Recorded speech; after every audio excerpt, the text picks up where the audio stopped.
దీంతో నా పార్టీ కాంగ్రెస్ పార్టీలో నేను 30 ఏళ్ళుగా పనిచేసేదానికి నాకు ఒకటే ఉంటే కూడా మాకు తెలిసి పడారంటే మీకు ప్రపంచం అంతా తెలిసి పడారంటే గని మైనింగ్ అని. కానీ ఆ ఇంట్లో కూడా నన్ను మేయర్గా ఇది చేసిన నా పార్టీ కోరుకుంటూ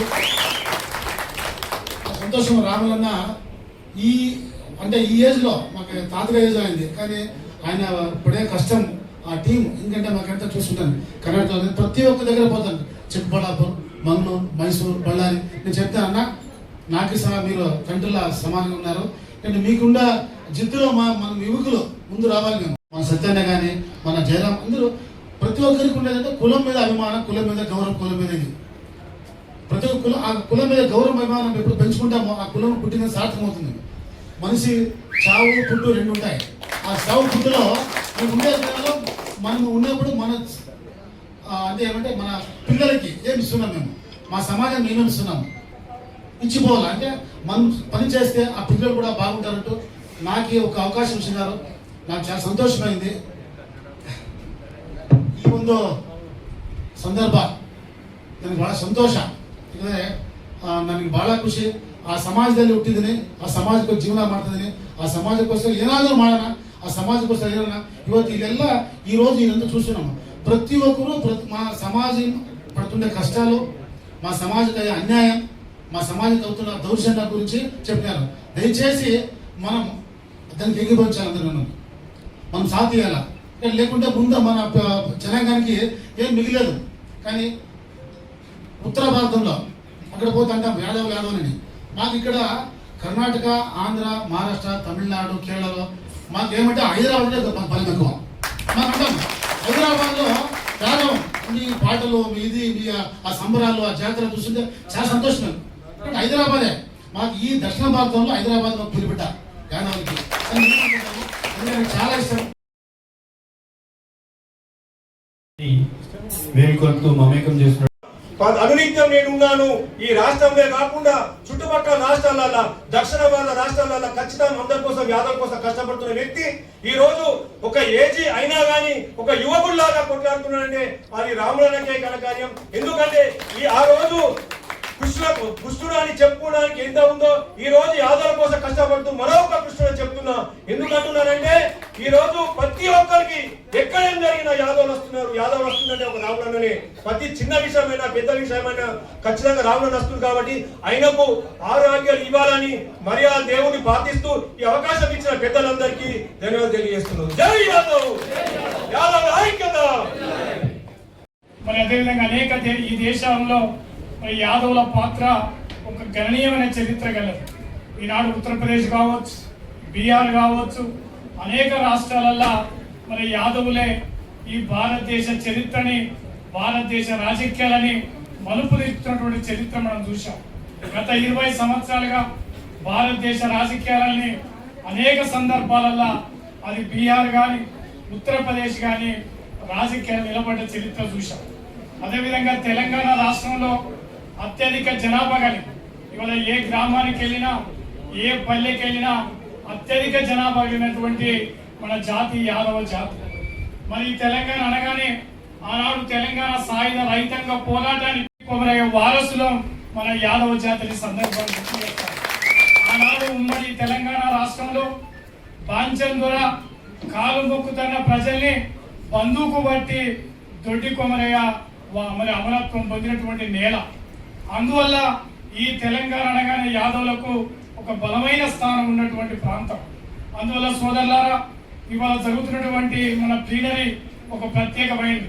ఎందుకంటే భారతదేశంలో ఇలా బడుగు బలహీన వర్గాలు, అదేవిధంగా సబ్బంధ వర్గాలు, అస్తిత్వ ఉద్యమాలు, సామాజిక ఉద్యమాలు జరుగుతున్నటువంటి నేపథ్యంలో మన యాదవ ప్లీనరీ జరుగుతూ ఉంది.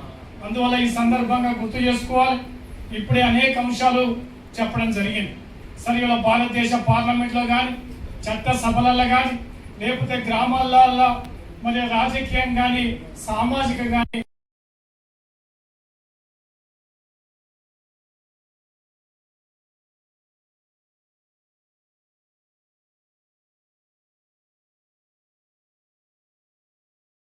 ఆధిపత్యాల శక్తులు ఉండడం మూలంగా ఇవాళ మనకు చట్ట ఇప్పటికీ మన రిపీట్ మనం అందరూ చాలా సబ్జెక్ట్ చెప్పారు, దాన్ని రిపీట్ చేయగానే ఇప్పటికీ నీతి, నిజాయితీ, న్యాయం, ధర్మం మోస్తున్నటువంటి కులం ఏంటిదంటే మన యాదవులు. రెండవది బ్యాంకులు కానీ సహకారం అప్పించేటప్పుడు నాకు చిన్నప్పుడు ఒకటి గుర్తుంది. సాహస్పేట్ల అనే ఊరుడే మా తాత గొల్లు పెడుతుండే, బాగా ఊరందరికి అప్పులు ఇస్తుండే. కానీ కింద ఆయన కూర్చుంటుండే, అప్పులు తీసుకునే రేట్లు వచ్చి కూర్చున్న మీద కూర్చుంటుంది. అప్పుడే నేను ఎదురు తిరిగినాను. అదే ఊరందరికి అప్పులు ఇస్తావు, నాతో కాగితాలు రాపిస్తావు, అప్పు పత్రాలు, రామేశ్వరం రోడ్లు, నువ్వు కింద కూర్చుంటావు, పైన కూర్చుంటావు. రెండవది మస్తు పైసలు రే, మళ్ళా గొల్లకాడికి పోతావు. గొల్లకాడికి పోతే ఎంత రిస్క్ ఉంటుంది తెలుసా? ఇక ప్రతి ఒక్కరు ఊరందరికి పైసలు ఇస్తే మా తాత మళ్ళీ తాత ఈ గొల్లు అప్పుడు నేను అన్నమాట, నువ్వు గొల్లుంటే ఇప్పుడు బంద్ చేయి, నువ్వు వ్యాపారం ఏదైతుందో వడ్డీ వ్యాపారం అది ఒక్కరు చేసి సరిపోతుందని చెప్పిన ఆయన బాధ ఉండేది కాదు. ప్రతి విషయాన్ని కృషివరుడు. అట్లా మన కులంలో ప్రతి ఒక్కరు కృషి చేస్తారు, కష్టపడతారు తప్ప కూర్చొని తినే జాతి కాదు. అయితే సహకారం చెప్తూ డైవర్ట్ అయింది. సాహస్పేట అని ఊరు ఉంటుంది, అక్కడ పెద్ద సహకారం ఉంటుంది. ఊళ్ళో పోయి 5-6 కులాల వాళ్ళు కరువు, పెద్ద కరువు వచ్చింది ఆయన సంవత్సరం. నేను అప్పుడు 44-45 ఆ ప్రాంతం వచ్చి నేను చాలా చిన్నప్పుడు, నా 3వ తరగతి 4వ తరగతి కూడా లేను. ఆయన పోతుంటే బిస్కెట్లు, పండ్లు, చాక్లెట్ ఇప్పిస్తారని మా తాతయ్య పోతుంటే పోతే ఆ ఊళ్ళో నలుగురికి రెడ్లకి ఎవరికి అప్పులు ఇస్తలేరు వాళ్ళ కమిషన్. అయితే వాళ్ళు ఏం చెప్పారు, అప్పులు ఇస్తలేరు అంటే ఏ కులం అంటే మా రెడ్డి, మాది మీదే కులం అంటే కులాల పేరు చెప్పండి, కులాల పేరు చెప్పారు, వాళ్ళు ఫీల్ అవుతారు. అయితే వాళ్ళ కులాలకి నేను అప్పు ఇవ్వమని చెప్పారు వాళ్ళు. మన తాతను మాకు ఇస్తారే, నీ వానికి ఇస్తారేమో బా అన్నారు. పోతే ఆయన మేము గొల్లోళ్ళము, మాకు ఈ అప్పు కావాలంటే నేను వాళ్ళందరికీ అప్పిస్తా కానీ నువ్వు జిమ్మేదారు ఉన్నారని చెప్పాను. అప్పుడే 5 మందికి అప్పు ఇచ్చింది. ఆ కాలంలో 500 అంటే 500కే ఇక్కడ పుట్టాం. అట్లా ఆ ప్రైవేట్ సాగుదారులు కూడా మన కులానికి అంటే అప్పుడు గుడ్డిగా సంతకం తీసుకొని ఇచ్చేటటువంటి నమ్మకమైన కులపళ్ళు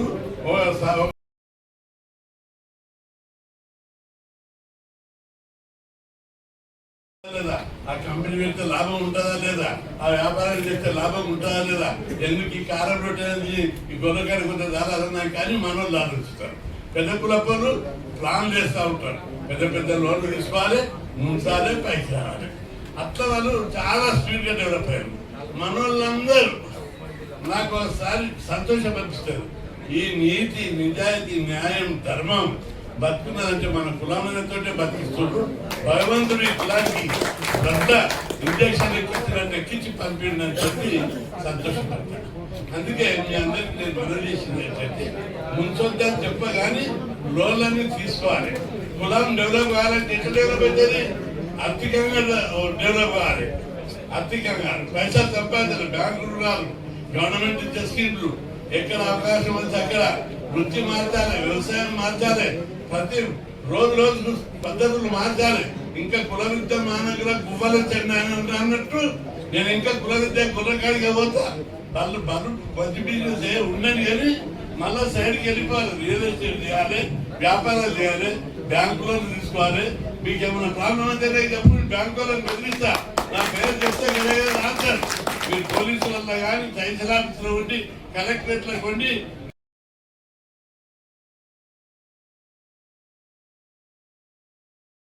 కాబట్టి మీ పిల్లల్ని మీరు అందరూ చదివించాలి. మన కులపొరు కూడా చదివితే మనం ఎంకరేజ్ చేయాలి.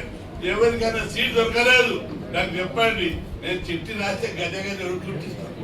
కాబట్టి ప్రతి ఒక్కరిని నన్ను ఉపయోగించుకోండి. మీరు పోలీస్ స్టేషన్ ఉపయోగించుకోండి, ఎంఆర్ఓ ఆఫీసులు ఉపయోగించుకోండి, కలెక్టర్ ఆఫీస్ ఎక్కడ బాధ అయినా నాకు ఒక ఫోన్ చేయండి, గజ రాడించి మీ పనులు ఏంటంటే చేస్తా. చాలా మంది మనోళ్ళు ఫోన్ చేసి పలానా నోట్లంతా 50 గొర్రెలు తీసుకుపోయి పైసలు ఇస్తారు అంటారు. ఎమ్మడి ఆ కట్టుకోళ్ళకి ఫోన్ చేసి ఏమిరా నువ్వు పైసలు ఇస్తారంటే తమాషున్నారు. అదేవిధంగా గొర్రెలను పోలీసులు మార్చుకోపోయారు. అట్లాంటి ఎన్ని కష్టాలు రాండి. పోలీస్ స్టేషన్ ఇబ్బంది వచ్చినా నా పేరు చెప్పండి, ఫోన్ చేయండి, తప్పనిసరి మరి మీకు నా పేరు ఉపయోగపడుతుందని మీకు మనం చేస్తున్నా. మన కులాన్ని విద్య ద్వారానే మన కులాలు డెవలప్ అవుతాయి. నేను ఈ రోజు మైక్ పట్టా, ఈయనే కాదు అసెంబ్లీలో చీఫ్ మినిస్టర్ పొదరిని చంద్రబాబు ప్రకటించాడు, చదువుకున్నందుకు ప్రకటించాడు.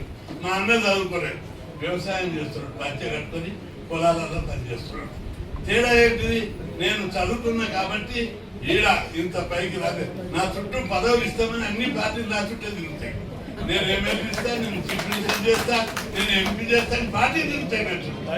ఎందుకో చదువుకున్నా, చదువుకుంటే మన పిల్లలు